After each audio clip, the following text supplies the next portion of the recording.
Aloha, I'm Brian Talisayan, Executive Director at Mental Health America of Hawaii.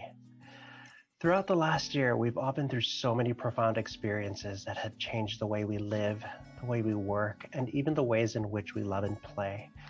One of the positive things that have come about in the last 12 months, though, is that the topic of mental health has been brought to the forefront like it's never been before.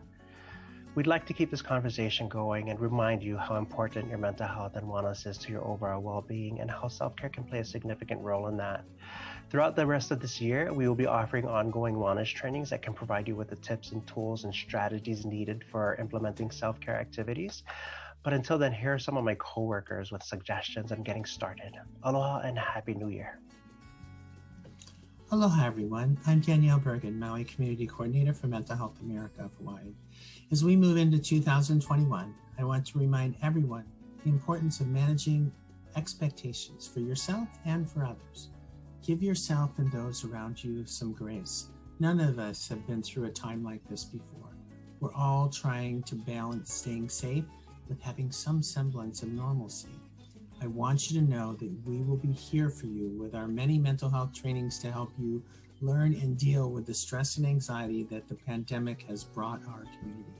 Remember, asking for help is a sign of strength, not weakness. We are here for you. This year, pull back if you need to. If at any point you feel anxious or overwhelmed, it's perfectly fine to take a step back. Healthy boundaries are necessary for mental health. Practicing self-care can help soothe anxiety or reduce stress. Take a walk, take a deep breath, or meditate. If the holidays took a toll and facing the new year has become more than you can handle, don't be afraid to reach out and ask for help. Talk to a loved one, trusted peer, or even your primary care physician about how you're feeling.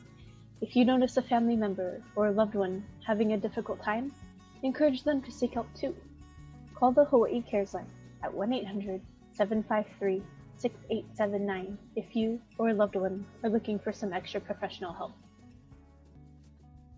Aloha everyone, it's Dr. G for Mental Health America of Hawaii, and I'd like to welcome you to the new year of 2021. I think one of the important things that we can do as we move into the new year is to monitor how we feel. By monitoring your moods, you're going to notice the impact that it has on your behaviors, on your thoughts, and yes, even your physical health. Did you know that high levels of stress can impact how you're sleeping? It can lower your immune system and even negatively impact your digestion. But it doesn't have to. When we start to do self-care like practicing mindfulness or deep breathing, going out for a walk, or connecting with the people we care about in safe ways, that those are protective factors against that type of stress. So what are some things that you can do to monitor your mood? Well, you can track it from the day-to-day and see how you're feeling. You can do bullet journaling or use a free app. But you can also just ask yourself, how am I feeling? And then follow up closely with, what do I need? And make sure you do what it is that you need. It's really important to remember that you're doing your best, and your best is going to change from the day to day. So enjoy your new year and enjoy some self-care. Mahalo.